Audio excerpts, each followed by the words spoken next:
Welcome to Getting to the Top in 10 Minutes. My name's Scott Ewart, businessman turned podcast host. This is where we get to look back and reflect on the conversations that we had with our guests on being at the top. A business podcast where we deconstruct successful business owners and working out how they got to the top. So this week, our guest was Andy Bounds. Let's look back and reflect on all the good things we can take from his interview and implement into our business right away. Now, we recently sat down with Andy Bounds, international sales trainer, author, travelled the world training thousands upon thousands of people in sales, and his methodology of ABC. And as we talked about, it's not the song ABC, and it's certainly not the shitty sales manager analogy or thing he does to motivate you, which is always be closing, but he talks about the afters, the building of certainty and the closing of business. So we're going to go into that a little bit more and discuss it. I'm then going to just touch on email and proposals. Often we are writing our emails in such a bad way that it really, not only does it not do anything to have the audience or the person receiving that email impressed by us, but actually as a negative, because we just, we write them so badly so often. And then proposals.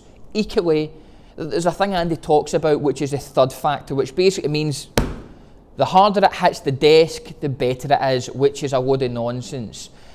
Proposals should be concise, clear. I personally, when I see a large proposal come to me and it's got multiple pages, it turns me off right away. So what we want to make sure is we get all the good stuff in there without boring the life out of the person receiving it. So how do we do that? So we're going to discuss those 3 points.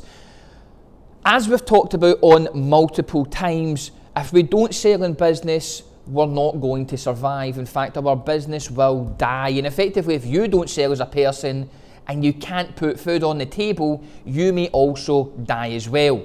So how do we make sure that we don't get ourselves into that predicament? Well, Andy talks about his ABC. So let's just look into it. The A standing for afters. Now, what are afters? Often as a salesperson, we're so focused on the check or the commission that we're going to receive from actually closing that deal, or the pat in the back from the sales manager or the boss, or how close is it going to get us now to actually beating or achieving our targets. And our decisions, our advice can often be clouded when speaking to a client. We are now thinking from our perspective and how we benefit versus what the client's really going to benefit from. And that's a big problem. The focus has to be on how the client is going to benefit. So when Andy talks about his propositions, when he talks about his proposals, his emails, his presentations, or his one-to-one discussions, he is always focusing on the afters. How is the client going to benefit from these suggestions? Now, I would arguably take it a stage further, because sometimes I believe clients actually don't really know what they want. And as we've already established, we can't exactly look through our eyes. I would urge you to start thinking about a proposal or a presentation or a keynote or anything at all through the eyes of a third person. What that basically means is, if I were to sit on a presentation, I have no interest in the success of the salesperson selling or not. I'm purely looking out from the client and knowing what they need and knowing what they want, making sure that they get it over in a concise way. How do I make sure that both parties benefit? Now, that third person view allows you to take any of the emotion out of the whole process as well, and literally look at it from a results perspective. Because at the end of the day, that's what it's all about. How do we get results? Often clients think that they want a particular outcome. They think they should be doing it from a particular angle, but they're basing that purely on their own personal knowledge, or what someone at the pub told them, or what another person told them. And sometimes that's not right, it's not accurate. versus the expert who again sees it through their way. Often I'm speaking to financial advisors, and it's funny how they're always, no matter which client they're going to, they always have their favoured sort of financial proposition, or they always prefer to use the one provider of a particular investment, yet they're supposed to be impartial. And that's because it's so difficult to actually constantly research the marketplace, seeing all the different propositions whilst advising that particular client, so they basically get the ones that they like and they then tailor them to suit clients. And again, whether you're sitting down with a sort of digital media company, that can always be the case as well. They have their principles and philosophies that they use, and sometimes they don't know any better. So they don't want to go with the expert or the supposed expert. We don't want to just be going with our own opinions as a client based on what our friend told us. We need to be very impartial. We need to have someone look in on it as an expert, but also having the client's interest solely at heart. So the third person view is the best way to actually get that there. So are you thinking about the afters? There's a great saying that I use from time to time with our salespeople, which is the client doesn't care what it is, they care about what it does. In other words, they don't care that the smartphone is small and compatible and has some apps on it. They care about that it gets that, it's communication, it's a gateway to freedom, it's a gateway to all these apps that can add so much value to their business. It's going back to features and benefits. We need to be talking about the benefits to clients. So, always be thinking about how the client is going to benefit after this. So if you're sitting down with a client, negotiating some sort of proposal, pitching your services, are you just beating them over the head with features, or are you explaining to them in a simple and concise way how they are going to benefit? How much money they're going to save? How easy it's going to make their life? How much pain you're going to take away from them? Or if it's something more physical like a personal trainer, how you're going to get them to the best shape of their life? Afters. Make sure we're focusing on it. Now, Andy Bounds then talks about certainty and building it. So the B in the ABCs is build certainty. Now that there is sort of the evidence and the proof that you've done it before. Clients need to feel confident that you can indeed deliver on what you're saying you can do. Now, recently in one of my businesses, we've took on a huge undertaking of 100 client testimonials. That is whereby we bring or invite clients into our office to carry out testimonials on what their experience was. One, of dealing with our sort of sales consultants. Two, the company and the sort of back end staff. And now that they've got the particular product or service in place, how do they feel that they benefit? Do they feel do they have now peace of mind? That allows us to build certainty in future clients that we can indeed deliver on what we say we can. But it might not necessarily just be interviews. It could be just proven examples of things working in the past. But you have to make it, someone who's a buyer as well. I always look at these examples that I see online, and sometimes I have, particularly the written ones, the written recommendations. Are they real or are they false? So video these days is becoming the thing to do, and so video testimonials will build much more certainty for a potential client than a written testimonial, albeit written testimonials are still worthwhile doing, particularly if it's on like LinkedIn, for example. They're much more difficult to fabricate, so therefore they do carry a bit of clout. But written testimonials on a website, I've seen it 1,000 times over in the consultancy world. They are fabricated, or they're up there for years and carry no real weight. So building certainty with clients, show them how you're actually going to do it and how you've done it with them, how you've done it for others in the past. Finally, closing. The ABC, First of all, afters. B, build certainty. Finally, we have closing. Now, bear in mind, closing doesn't always mean close the deal, get the check from the client. Closing can often mean getting to the next step. So there is times whereby I am not able to get to the ultimate decision maker in the line of work that I do from a consultancy perspective. If we're dealing with a large organisation, we may need to first of all impress some of the senior management team before we get to the ultimate decision maker. And that is whereby I'll do some closing on that senior management person. If we're going to go in and do some sales consultancy or do a review of their marketing, I'll go in there, I will first of all have in mind how the client's ultimately going to benefit. I will show them ways in which I've done it before, and then the closing may be get their commitment that we're going to arrange another meeting. But likewise, if it's just a client-to-client negotiation process, it might mean to actually get their commitment on it that they're going to sign a contract. But you can't leave it open-ended. There must be a next stage in place, and you have to mutually agree on that. So again, you've dealt with a senior management team. It could be one person, or it could be a multiple group. It varies depending on what line of business you're in. But getting a next stage in place is what Andy means when he talks about closing.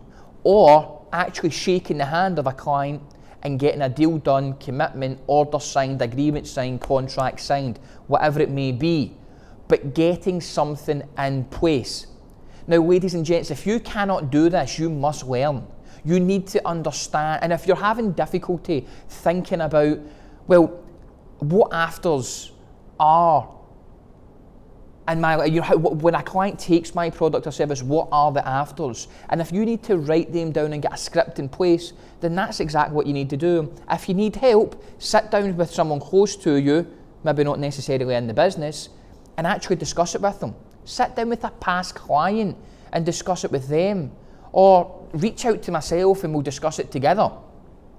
But you need to look at the afters. You then need to show them how you've done it for other clients before, and then after you sit down and do those things, you need to get some level of commitment. ABC, afters. How do we do it? For me, I would always rather deal face to face. So first of all, I believe in my ability so much that I will travel and commit time and money to get into somewhere, because I feel when I'm in front of someone, I'll have a much better opportunity to actually doing business with them, to impressing them, to really getting emotional with them and showing them that I care about this proposal, or I wouldn't be there. So often this ABC formula is, it can be done in different ways, but ultimately there's going to be a time you're going to have to send proposals to clients.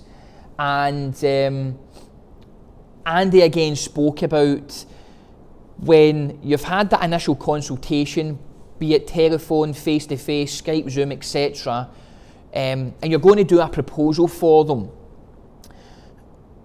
Proposals can often be done in the very worst of ways, which not only, as I say, don't have any impact on the client, but they're also going to have a negative effect for your offering because they're so crap, that there's so much jargon in them, and you have to get to the good bits. So the easiest way to actually do that Andy is excellent at, is agreeing with the group or the client beforehand what is to be contained within the proposal. It sounds so bloody simple, but yet we don't do it. We spoke about how we copy and paste our proposals from the previous one, and Andy's had conversations with people whereby he says, and did you win that one? And they say no, they never won that proposal, yet they're using the same proposal to get the next, and it bloody makes no sense. So when you've had this fantastic meeting, really engaging, built up a great relationship, and they say, right, I'm going to get something sent over to you, but let me just ask beforehand, what would you like me to contain within the proposal? Clients might say, well, just a rundown of the services you're going to do again and the cost. That way you don't need to put in there a map of your offices. You don't even need to put in about us.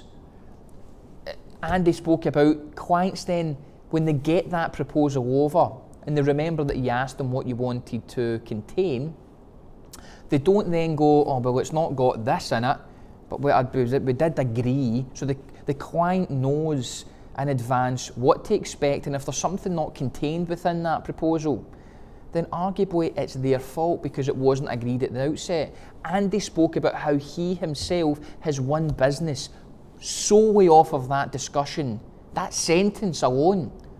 And actually, when he told me, out of the hundreds of proposals and conversations that I've had, I have never actually been asked that. What would you like me to contain within that proposal? So make sure that you agree beforehand what clients want in the proposal. And then when you write your proposal, follow the ABCs. The title of it is not proposal, it is, as Andy says, how to sell more in Belgium, if that's what the client wants. If it was something to do with digital media, and if I'm looking for a new campaign for the business about Facebook, can I get a Facebook expert in here and we say, I need to sell more and get a better engagement level on Facebook, and he sends me a proposal, or she sends me a proposal that says proposal for FYI, for your information, or some crap title, I'm going to be turned off right away.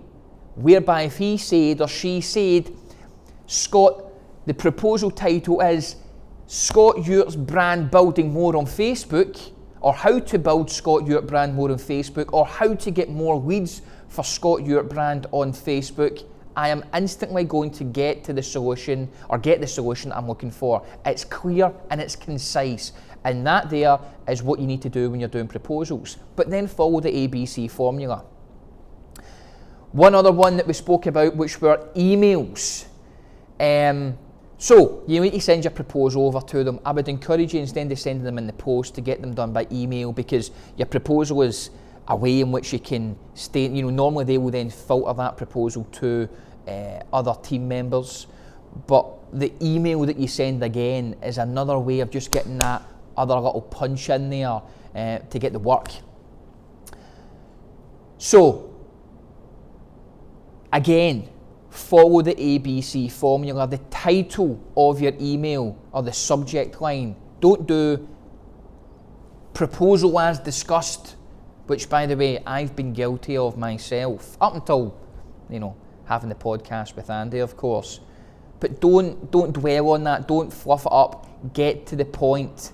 So again, proposals that I send out now are, for example, if I send it to a potential new guest which I am pursuing for the podcast, I may write, after having a conversation with them, how to build your brand in the UK by using Being at the Top podcast.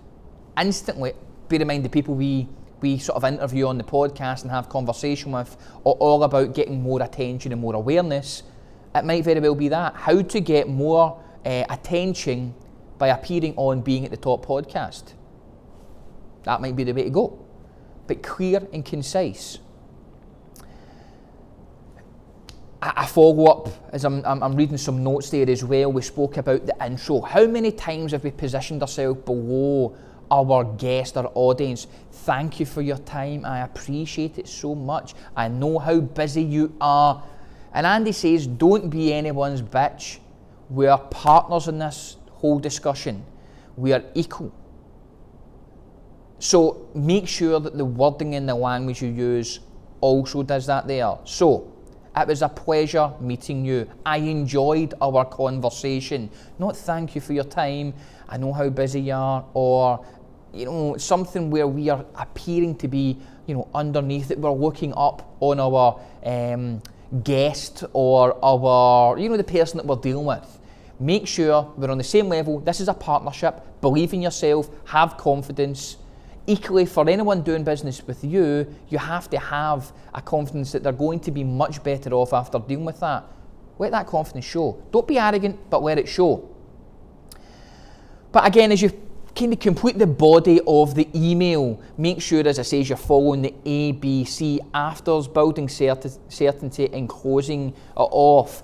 And a closing off of an email, bear in mind we're sending the proposal by email, but a closing off of the email may very well be will be a call to action of some sort. So do not end it with, if you have any questions, feel free to reach out to me and call me or email me back with, no. if you can either, one, agree to it, and we'll proceed with, with X and Y, or if you have any questions that you want to discuss, give me a call on such and such and such.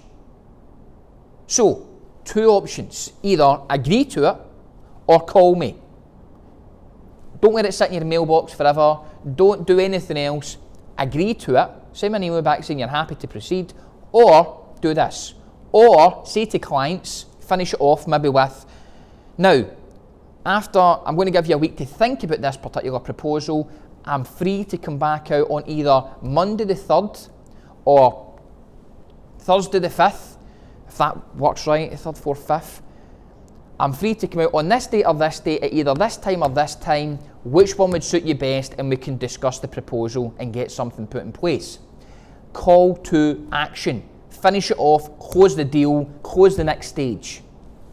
So just to summarise on things, we have the general ABC model, afters, build certainty and close. We then have proposals. Make sure they're clear and concise. Don't fluff them up, but follow the ABC formula. Finally, when you're going to send that proposal over to someone by email, make sure that you put a call to action at the bottom, that the body of your email follows the ABC. In the subject title, make sure that it is also clear and concise and to the point. So they should really just be knowing that Scott Ewart is the consultant that they're going to speak to, who's going to make them or help them sell more in Belgium.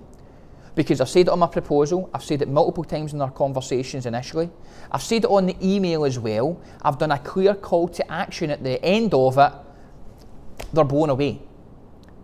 When you're pitching up against the rest of the competition, who will no doubt not be doing this, but because that's the way business operates, quite often our sort of expectations drop, we just accept whoever we kind of feel is best. When you put something that really blows the competition out the water, it will stand out, people will recognise it, and you will get more business. Don't do it, you're probably going to fail, or you'll keep getting the mediocre results that you maybe be getting right now.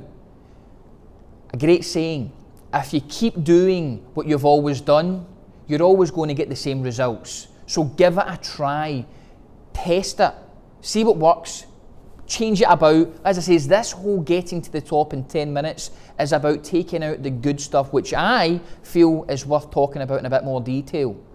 But if there's anything else out there, but just do something different.